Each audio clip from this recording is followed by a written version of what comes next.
to welcome back one of the all-time greats here at the University of Maryland.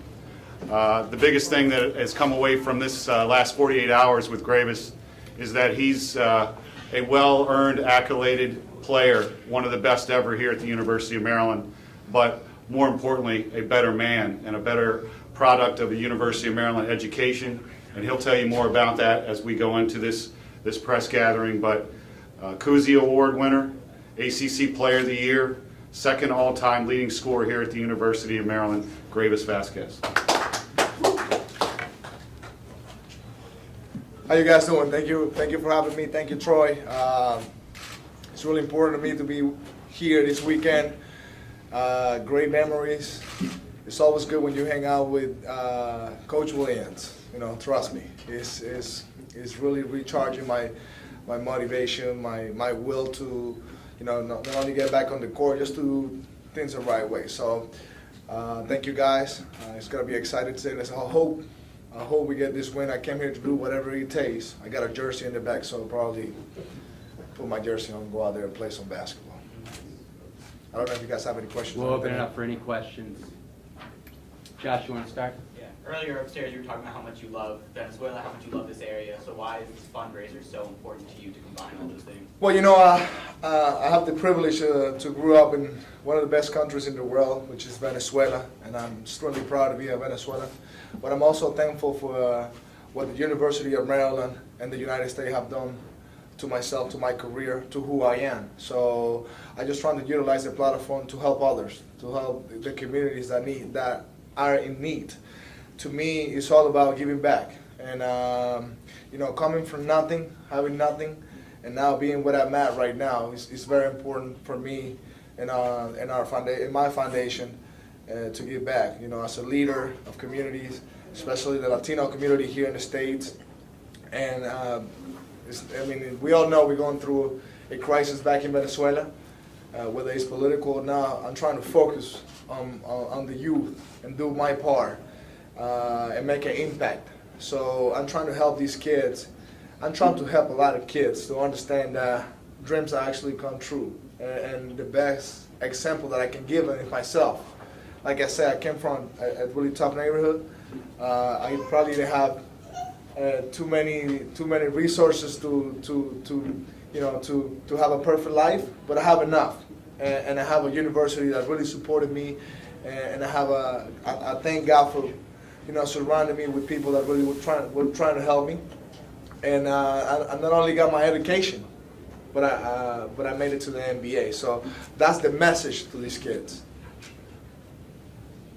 Bruce? Yeah, Greivis, talk about your growth in the NBA and how it was to get adjusted to NBA coaches versus Coach Williams. And you've played for a few teams. Who stands out the most for you in the NBA? Well, it was hard. It was hard. The transition process was hard. I got drafted by Memphis Grizzlies. Lionel Hollins was the head coach. Probably didn't speak to me for like 6 months. You know, when you're a rookie, you're nobody in the league. You got to go through a process, through a culture. But you know what? At this point in my life, nothing breaks my spirit, and it was tough. Everything has been tough for me, my whole career. Even now, you know, it's been a year and a half that I don't play the game of basketball, the game that I love. And it's not because money or anything else. It's just because, you know, things that just go out of my hands and my power. But God doesn't give anyone what cannot handle. So the situation that I'm going through is a tough situation, like I did my rookie year. But I usually overcome anything. So the process was hard, but being coached by Gary Williams really taught me what it takes to play at the highest level. I played almost 7.5 years. I averaged like 25 minutes a game. 1 year I led the whole league in assists. I still remember getting the Player of the Week in the Western Conference.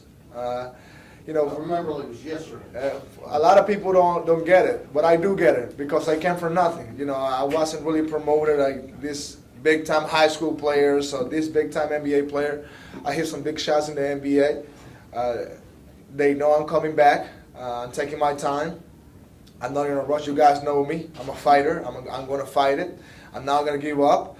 and that's what I bring to the table, you know, and plus leadership. I'm the player that knows, you know, I know what kind of player I am. I'm not based in athleticism. I'm not trying to out-jump somebody, but I'm trying to outsmart players. And you guys know how hard I work. So my work ethic got me where I'm at, and I'm just going to continue to work. My plans are probably come over here at the end of this month, first week of March, finish my rehab process, and see if we can try to get into a playoff team. If not, I just come back next year. No rush at all.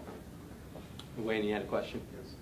How did you get discovered to get to Montrose in the first place, and what's your relationship with soccer being from Central America? Well, you know, that's why that's one of the biggest reasons for my foundations. I registered my foundation in the United States, and since my second year in the NBA, so it's the Greivis Vasquez Foundation, been working for almost 5 years, and I have my foundation in Venezuela. Since I have a little more time, since I'm not playing right now, I got the chance to actually be involved and contact these kids. Why?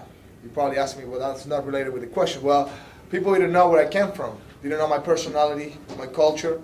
So I represented my national team when I was young, and I got an opportunity with this Basketball Without Borders. That's a tournament. That's a camp that is organized by the NBA, and I went there. I was in Brazil, and they offered me whether to play in Europe, to make money, or to go to the United States and get an education. So I wanted to get my education. So I had a scholarship to go to Montrose Christian School.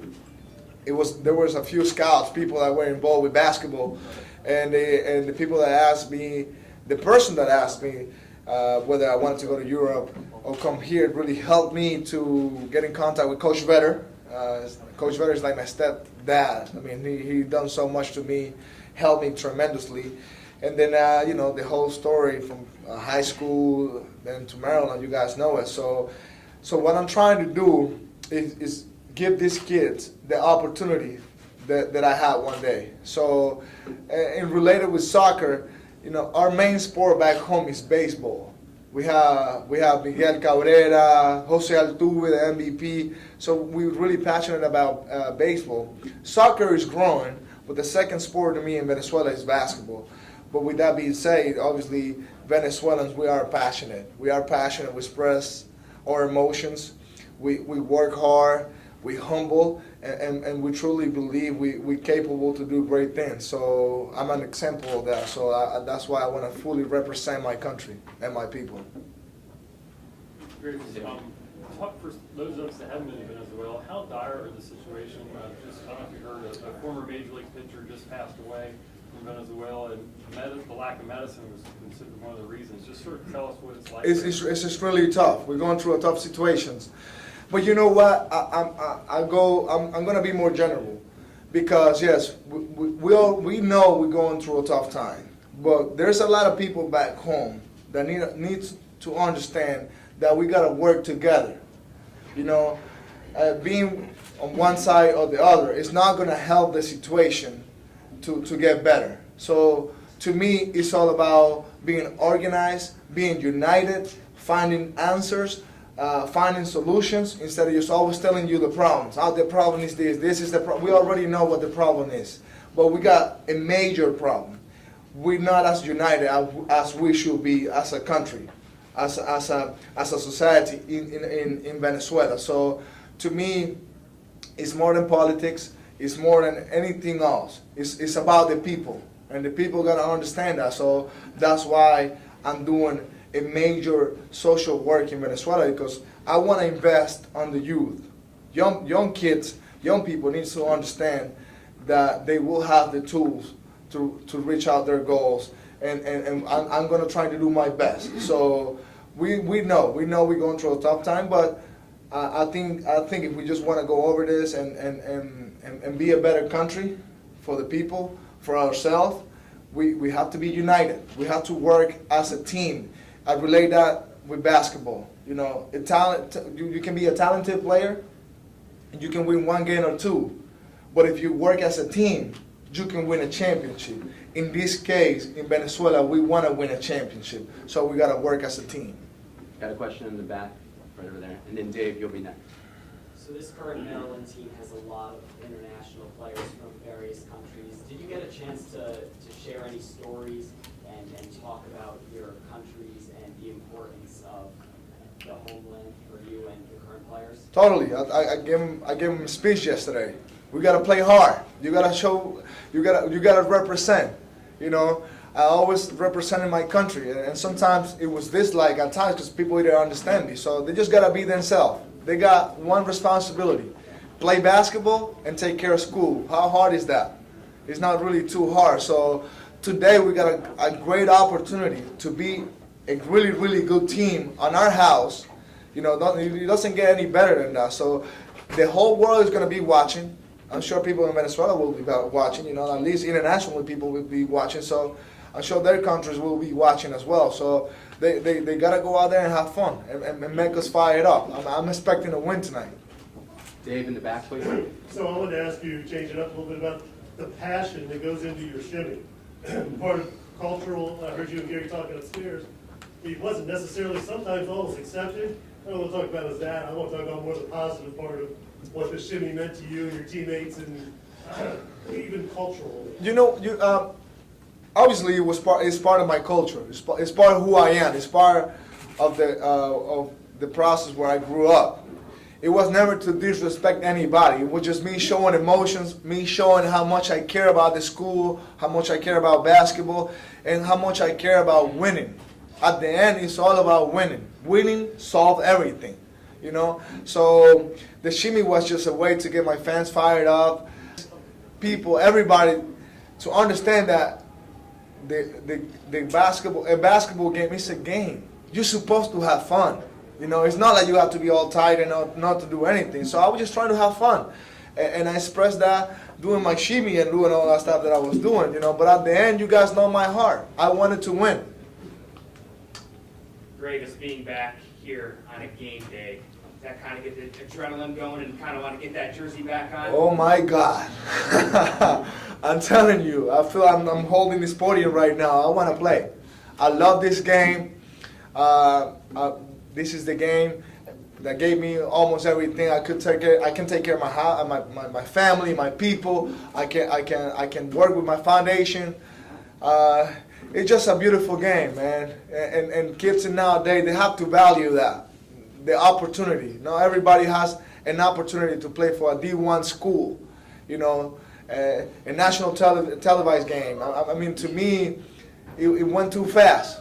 It went too fast. So, but I'm gonna try to enjoy as much as I can. I gotta catch a flight tonight, go back to Venezuela, continue with my responsibilities, continue with my rehab, and I promise you, it will be a comeback.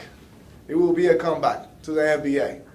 Last question, please, right up here. How trying has just your rehab been and kind of not being able to play and what's kind of like It's been tough. I mean, why would I lie to you guys? You know, you guys know that I want to play, and I say it again. You know, a lot of people are like, wow, you're trying to play because you want to get. No, it's not about money. I'm fine. That's why I got an education at the University of Maryland. That's why I'm going to open up a scholarship for a Hispanic or Latino student. I was talking to Troy about that. It's about doing what I love, and not be able to do what I love. It's extremely tough, and I'm going to try my best. I won't guarantee you I will come back tomorrow, but I will guarantee you that I'm going to try my best. And then I hope in a few months I can have a better answer and see what I'm at. And probably trying to get on a playoff team if I could. If not, there's no rush. I know I can still play. As you guys can tell me, I got a great tan. You know, I look good. I'll be able to play the game. So I'm cool. You know, I believe so. I think it's last question. I think you have a question. Joe, yes, right. Oh, thank you. Welcome back, first of all. Thank you. Your former high school teammate, Kevin Durant. How often do you stay in touch, and are you kind of amazed with what he's done with his career so far? You know, Kevin Durant deserves everything he's going through. Amazing. I thank God that I had the privilege to graduate from high school with a guy that works hard, is still humble, and knows how to play the game of basketball. You know, I'm happy that he won a championship. I supported him on his decision because a lot of fans don't understand. You gotta take care of family first.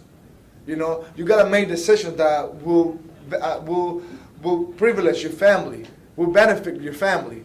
To me, sometimes you don't understand that. Sometimes, I'll tell you about my story. You know, I'm going through a tough time with injuries.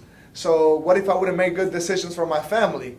I probably will be out on the street working 8 to 5. Nothing against that, but when you have a chance to play at the highest level and make good money, you gotta think about your family first. And you know, that winning a championship, being the MVP of the NBA Finals, tells you that he made a good choice, and he was a good decision. So I still keep in contact with him.